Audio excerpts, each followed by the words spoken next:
Hello guys. അപ്പോൾ നമ്മളിന്ന് explain ചെയ്യാൻ പോകുന്നത് 2025 റിലീസായ ക്യാഷ് ഹീറോ എന്നൊരു സൂപ്പർ ഹീറോ സീരീസാണ്. മൊത്തം 8 എപ്പിസോഡുകളാണ് ഈ സീരീസിൽ വരുന്നത്. അപ്പോൾ നമുക്ക് നേരെ എക്സ്പ്ലനേഷനോട്ട് കടക്കാം. അതിനു മുമ്പ് എൻ്റെ ചാനൽ ഇതുവരെ സബ്സ്ക്രൈബ് ചെയ്തില്ലെങ്കിൽ തീർച്ചയായും സബ്സ്ക്രൈബ് ചെയ്യുക. ഈ എപ്പിസോഡിൻ്റെ തുടക്കത്തിൽ കാണിക്കുന്നത് പുതിയൊരു ക്യാരക്ടറിനെയാണ്. ഹോജിൻ എന്ന് പറയുന്ന ഒരു പെൺകുട്ടിയെ ഒരുപാട് പേര് ചേർന്ന് പിന്നാലെ ഓടിക്കുന്നുണ്ട്. അവസാനം ഇവളാണെങ്കിൽ ആളൊഴിഞ്ഞ ഒരു സ്ഥലത്തെത്തുമ്പോൾ അവിടെ നിൽക്കും. ഇവിടെ CCTV ക്യാമറ ഒന്നും ഇല്ലല്ലോ എന്ന് പറഞ്ഞ് ഇവളിങ്ങനെ കൈ ഇങ്ങനെ കൊണ്ടുവരുമ്പോൾ കയ്യിലൊക്കെ ഇങ്ങനെ ഫയർ പടരുകയാണ്. അതായത് ഇവളും ഈ സാങ്ങിനെ പോലെ ഒരു സൂപ്പർ പവർ ഉള്ള ഒരു പെണ്ണായിരിക്കും. എന്നിട്ട് ഇവന്മാരെയൊക്കെ അങ്ങ് തല്ലിയൊരു വിധമാക്കും.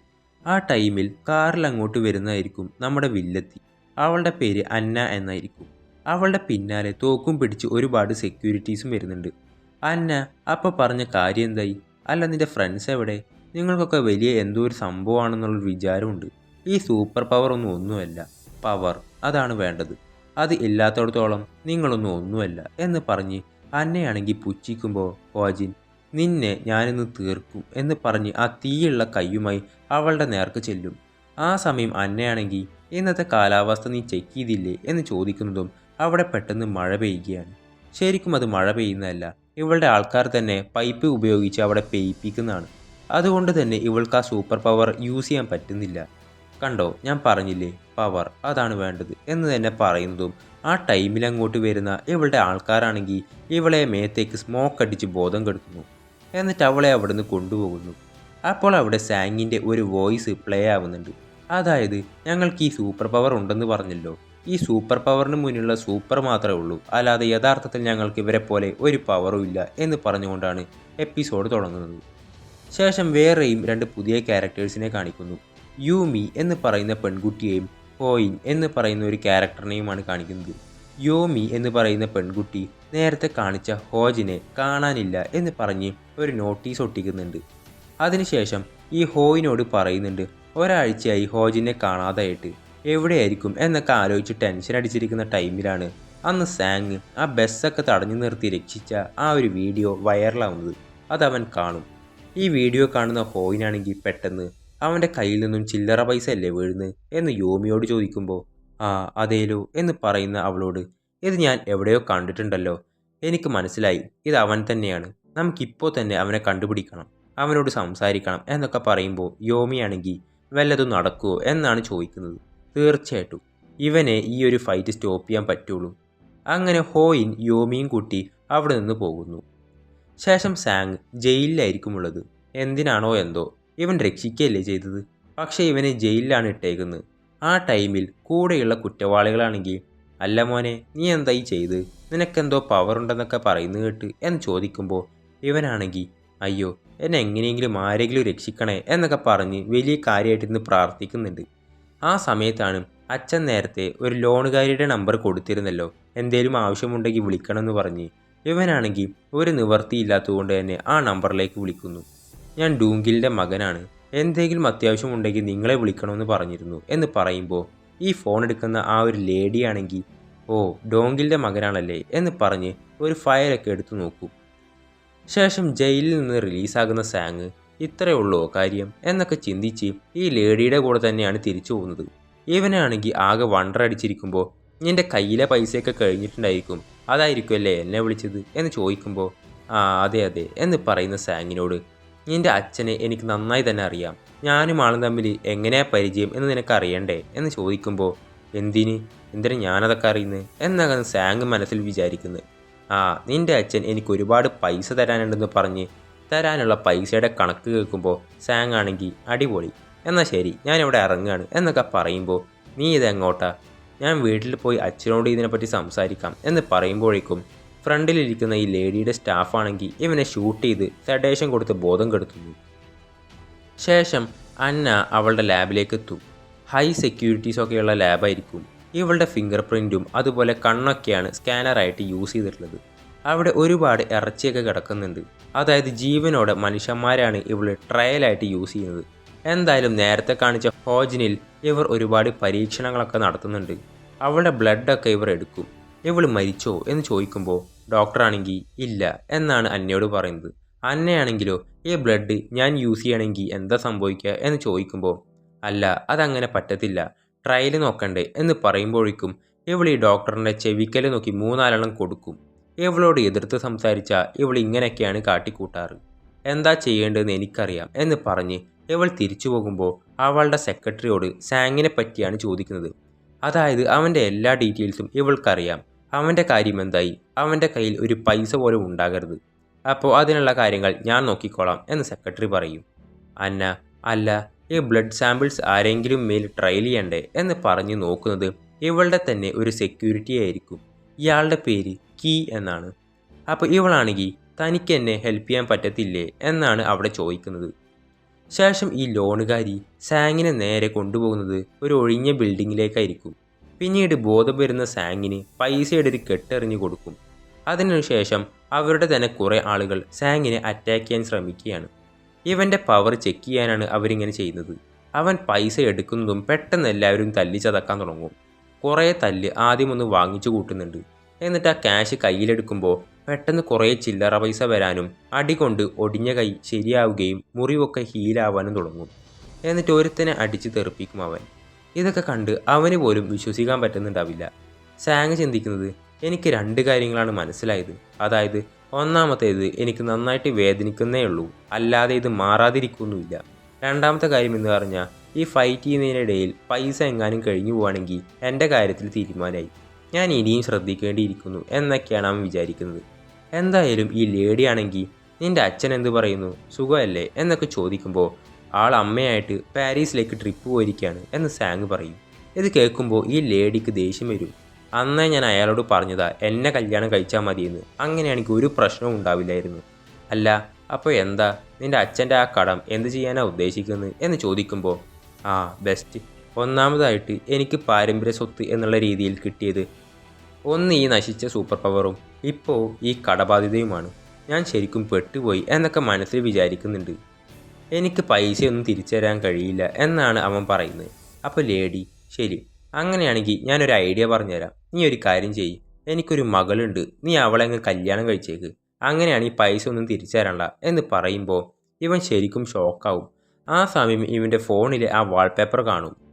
ഇതാരാ, നിൻ്റെ ഗേൾ ഫ്രണ്ടാണോ എന്ന് ചോദിക്കുമ്പോൾ അതെ, ഞങ്ങൾ തമ്മിൽ ഒരുപാട് കാലമായിട്ട് റിലേഷൻഷിപ്പിലാണെന്ന് പറയുമ്പോൾ സാങ്ങിനോട് അത് കുഴപ്പമില്ല, അത് നൈസായിട്ട് അങ്ങ് ഒഴിവാക്കിയേക്കെന്ന് പറയുമ്പോൾ ഇവനാകെ പെട്ടുപോകുന്നു.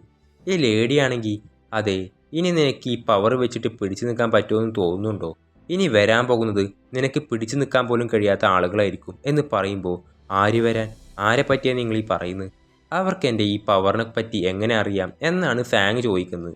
ഈ ലേഡിയാണെങ്കിൽ കുറച്ച് സമയം തരാം, അതിനുള്ളിൽ നിര തീരുമാനം പറയണമെന്ന് പറയുമ്പോൾ ഇവനാണെങ്കിൽ ആകെ സ്റ്റക്കായി പോകുന്നത്. ആ ടൈമിലാണ് നേരത്തെ വീണുപോയ ഇവൻ്റെ കയ്യിലുള്ള ഒരു നോട്ട് കിട്ടുന്നത്. ആ നോട്ട് കയ്യിൽ പിടിക്കുന്നതും ഇവനാണെങ്കിൽ ആ ഒരു ബിൽഡിങ്ങിൻ്റെ മുകളിൽ നിന്ന് ചാടി രക്ഷപ്പെടുകയാണ്. ഈ കൂടെയുള്ള ആളുകളാണെങ്കിൽ ഇവനെ പിടിക്കാൻ നോക്കുമ്പോൾ അതിൻ്റെ ആവശ്യമില്ല, അവൻ നമ്മുടെ അടുത്തേക്ക് തന്നെ തിരിച്ചു വരുമെന്ന് പറയും. ശേഷം സാങ് ഓടി തളർന്ന് വീട്ടിലെത്തുമ്പോൾ ലൈറ്റ് പോലും ഇടാതെ അവിടെ മിൻസുക്ക് ആകെ വിഷമിച്ചിരിക്കുന്നതാണ് കാണുന്നത്. എന്തു പറ്റി, എന്താ കാര്യമെന്ന് ചോദിക്കുമ്പോൾ ഈ വൈറലായ വീഡിയോ അവൾ കണ്ടിരുന്നു, ഇത് നീയല്ലേ, നീ തന്നെയാണ്, ഈ പവർ യൂസ് ചെയ്യണമെന്നുണ്ടെങ്കിൽ നിനക്ക് പൈസ വേണം, പൈസ എവിടുന്ന് കിട്ടി എന്ന് ചോദിക്കുമ്പോൾ ഇവനാണെങ്കിൽ ഓരോന്ന് പറഞ്ഞ് ഒഴിഞ്ഞു മാറാൻ ശ്രമിക്കുന്നുണ്ട്. പിന്നീട് അമ്മ തന്നതാണെന്ന് പറയുന്നതും എത്ര രൂപ തന്നു എന്ന് ചോദിക്കുമ്പോൾ ഇവൻ പറയുന്നില്ല. ഞാൻ അമ്മയെ വിളിക്കാം എന്നൊക്കെ പറയുമ്പോൾ ഇവനാണെങ്കിൽ 30 മില്യൺ വോണാണെന്ന് പറയും. ഇത് കേൾക്കുമ്പോൾ ഇവൾക്ക് വിഷമവും ദേഷ്യവും ഒക്കെ വരുന്നുണ്ട്. അതുമാത്രമല്ല ഇവരുടെ ഒരു കോമൺ ഫ്രണ്ടിൻ്റെ മാരേജ് കൂടെയാണ് നാളെ, അതിൻ്റെ ഇൻവിറ്റേഷൻ ലെറ്റർ കൂടെ ഇവർക്ക് കിട്ടിയിട്ടുണ്ട്, അതിന് ഞാൻ പോകുന്നില്ല എന്നൊക്കെ പറഞ്ഞ് ഇവൾ ദേഷ്യപ്പെടുമ്പോൾ അങ്ങനെ പറയില്ലേ, നമുക്ക് പോകാം എന്നൊക്കെ ഇവൻ പറയുന്നു. അതിൻ്റെ ആവശ്യമില്ല എന്ന് പറഞ്ഞ് ദേഷ്യപ്പെടുന്ന ഇവളാണെങ്കിൽ എനിക്ക് മടുത്തു എന്നൊക്കെ പറഞ്ഞ് അവിടെ നിന്ന് ഇറങ്ങിപ്പോവുകയാണ്. ഇവനാണെങ്കിൽ ഇവളെ വിളിക്കാൻ വേണ്ടിയിട്ട് പിന്നാലെ പോകുന്നുണ്ട്. അപ്പോഴേക്കും മിൻസുക്ക് അവിടെ നിന്ന് പോയിരുന്നു. ഇവനാണെങ്കിൽ അപ്പാർട്ട്മെൻറ്റിന് താഴെ എത്തുന്ന ടൈമിലാണ് പെട്ടെന്ന് അപ്പാർട്ട്മെൻറ്റിൽ ഒരു തീപിടുത്തം കാണുന്നത്. ഇവനാണെങ്കിൽ ആകെ പേടിച്ച് നോക്കുമ്പോൾ അത് ഇവൻ്റെ ഫ്ലാറ്റായിരിക്കും. ഇവനാണെങ്കിൽ എന്താ ചെയ്യേണ്ടത് എന്നറിയാതെ ആകെ സ്റ്റെക്കായി നിൽക്കുകയാണ്. അവിടെ അന്നയുടെ സ്റ്റാഫായ കീയെയും അവിടെ കാണുന്നുണ്ട്. കീ ഇവനെ തന്നെ ഇങ്ങനെ തുറച്ചു നോക്കുമ്പോൾ എന്തോ പന്തികേട് ഇവന് തോന്നും. നേരത്തെ ഈ ലോണുകാരി പറഞ്ഞിരുന്നു നിനക്ക് ഹാൻഡിൽ ചെയ്യാൻ പറ്റാത്ത ആളുകളായിരിക്കും ഇനി വരാൻ പോകുന്നതെന്ന്. ഇവൻ അവിടെ നിന്ന് പോകുന്നു. ശേഷം നേരെ പോകുന്നത് ഇവൻ്റെ വീട്ടിലേക്കായിരിക്കും. പോകുന്ന വഴിക്കൊക്കെ തന്നെ മിൻസൂക്കിനെ വിളിക്കുന്നുണ്ടെങ്കിലും ഇവൾ കോൾ എടുക്കുന്നില്ല. ഞാനിപ്പോൾ എന്താ ചെയ്യുക? ഞാൻ ഇവിടെ ഒളിച്ചിരുന്നാലോ? അല്ല, ഞാൻ എന്തിനാ ഒളിച്ചിരിക്കുന്നത്? ഞാനൊരു തെറ്റും ചെയ്തിട്ടില്ലല്ലോ. പോലീസിനോട് പറഞ്ഞാലോ? അല്ല, പ്രസ്സിനോട് പറഞ്ഞാലോ? പ്രസ്സിനോട് പറഞ്ഞാൽ ഞാൻ എന്തൊരു മണ്ടനാണെന്ന് അവർ വിചാരിക്കും. ഇതൊക്കെ ആരെങ്കിലും വിശ്വസിക്കുമോ എന്നൊക്കെ ആലോചിച്ച് ഇവൻ ആകെ കൺഫ്യൂസ്ഡ് ആണ്. ശേഷം അടുത്ത ദിവസം ഈ മിൻസൂക്കാണെങ്കിൽ ഇവൾ പറഞ്ഞ ഒരു വെഡ്ഡിങ്ങിന് റെഡി ആയിട്ട് പോകുന്നുണ്ട്. ആ വെഡ്ഡിങ് ഹാളിൻ്റെ പുറത്ത് വെയിറ്റ് ചെയ്യുന്ന അന്നയാണെങ്കിലും ഉള്ളിലേക്ക് പോകുന്ന മിൻസൂക്കിനെ കാണുന്നുണ്ട്.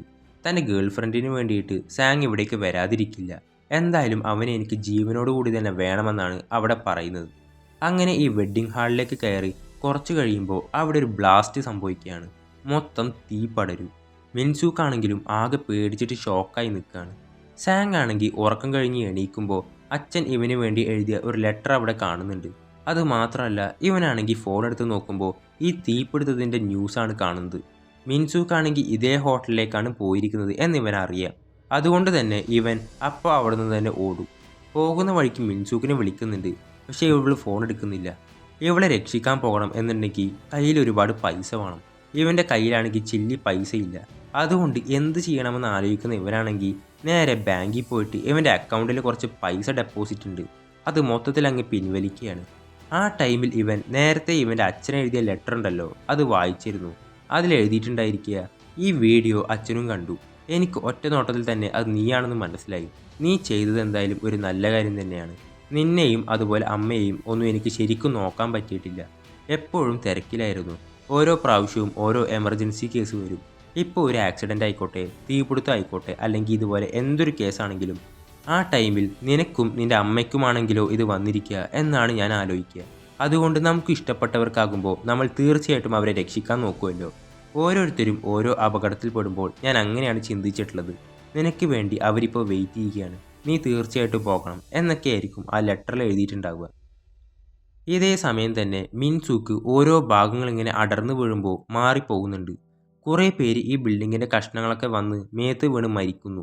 തീയാണെങ്കിൽ ആളി കത്തുന്നതുകൊണ്ട് ഇവർക്ക് പുറത്തേക്ക് പോകാനും പറ്റുന്നില്ല. പെട്ടെന്നാണ് ബിൽഡിങ്ങിൻ്റെ ഒരു വലിയ കഷ്ണം ഇവളുടെ നേരെ വന്നങ്ങ് വീഴുന്നത്. ഇവളാണെങ്കിൽ കഴിഞ്ഞു എന്ന് വിചാരിച്ചിരിക്കുന്ന ആ സമയത്ത് അങ്ങോട്ടെത്തുന്ന സാങ് ആണെങ്കിൽ ആ ഒരു കഷ്ണം അങ്ങ് പൊന്തിച്ചിട്ട് ഇവളുടെ മേലിൽ വീഴാതെ അത് താങ്ങി നിർത്തും. ഇത് കണ്ട് എല്ലാവരും അന്തം വിടും. ഇവളുടെ ഫ്രണ്ട്സും ഇത് കണ്ടിട്ട് ആകെ വണ്ടറടിക്കുകയാണ്. അങ്ങനെ ഇവൻ്റെ കയ്യിൽ നിന്നും ചില്ലറ പൈസ ഇങ്ങനെ വീഴുന്നുണ്ട്. മിൻസൂക്ക് ഇവനെ ഹഗ് ചെയ്ത് ഞാൻ മരിച്ചുപോയി എന്ന് വിചാരിച്ചു, ഞാൻ ഒരുപാട് ടെൻഷൻ അടിച്ചു എന്നൊക്കെ പറഞ്ഞ് കരയും. ഒന്നും പറ്റിയില്ലല്ലോ എന്നൊക്കെ ചോദിച്ച് സമാധാനിപ്പിക്കുന്ന സാങ്ങിനോട്, അല്ല നിനക്ക് പൈസ എവിടെ നിന്ന് കിട്ടിയെന്ന് അവൾ ചോദിക്കുമ്പോൾ, അത് ബാങ്കിൽ പോയിട്ട് എൻ്റെ പൈസ മൊത്തം ഞാൻ വിഡ്രോ ചെയ്തു എന്നവൻ പറയുന്നു. ഇത് കേൾക്കുന്ന അവളാണെങ്കിൽ നീ എന്ത് പൊട്ടത്തരാണ് ഈ കാണിച്ചത് എന്ന് ചോദിച്ച് ഇവനോട് ചൂടാകുന്നുണ്ട്. പൈസയാണോ എനിക്ക് വലുത്, നീയല്ലേ എനിക്ക് വലുത് എന്നൊക്കെ പറഞ്ഞ് ഇവനാണെങ്കിലും നേരത്തെ ഇവൾ ഈ വെഡ്ഡിങ്ങിനുള്ള ആ ഒരു സർട്ടിഫിക്കറ്റ് കൊടുത്തിരുന്നു. അതിൽ ഇവൻ സൈൻ ചെയ്തിട്ടുണ്ടായിരിക്കും.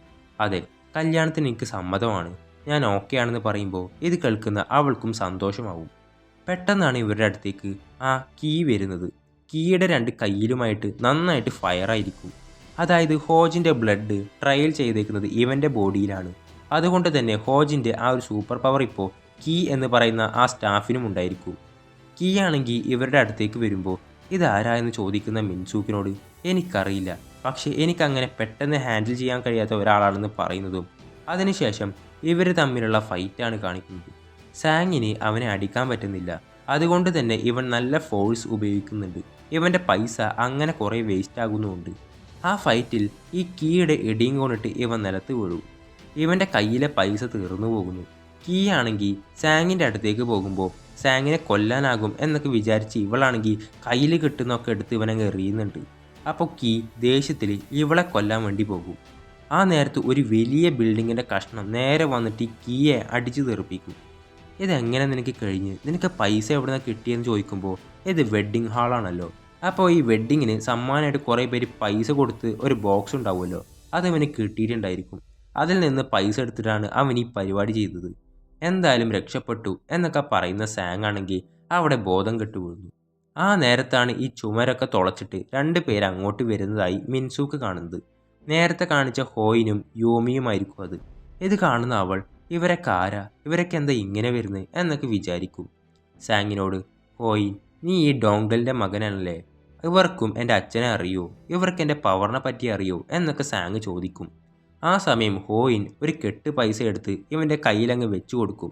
നിനക്കിപ്പോൾ പൈസയാണ് ആവശ്യം, നിൻ്റെ അച്ഛൻ എനിക്കിത് ഒരുപാട് തന്നിട്ടുള്ളതാണെന്ന് പറഞ്ഞ് ഈ പൈസ ഇവൻ്റെ കയ്യിൽ വെച്ചു കൊടുക്കുന്നുണ്ട്. പെട്ടെന്ന് ആ മുറിവൊക്കെ ഹീലാവും. ആ ടൈമിൽ ഇവനാണെങ്കിൽ ഒരു അന്തവും ഇല്ലാതെ ഇവരെ തന്നെ നോക്കുകയാണ്. അല്ല, നിങ്ങൾ ശരിക്കും ആരാ എന്ന് ചോദിക്കുന്ന സാങ്ങിനോട്, ആ, ഈ കൊറിയയിൽ നമ്മളെപ്പോലെ സൂപ്പർ പവറുള്ള ആളുകളുണ്ട്, അവരുടെ അസോസിയേഷൻ മെമ്പേഴ്സാണെന്ന് പറയുമ്പോൾ ഇത് കേൾക്കുന്ന സാങ് പെട്ടു, ഞാൻ ശരിക്കും പെട്ടു എന്ന് മനസ്സിലാക്കും. അങ്ങനെ അതും കാണിച്ചുകൊണ്ടാണ് ഈ എപ്പിസോഡ് അവസാനിക്കുന്നത്. അപ്പോൾ അടുത്ത എപ്പിസോഡ് ഉടൻ വരുന്നതാണ്. ആ എപ്പിസോഡുകളെല്ലാം മിസ്സാവാതിരിക്കാനായി ഈ ചാനൽ ഒന്ന് സബ്സ്ക്രൈബ് ചെയ്യുക.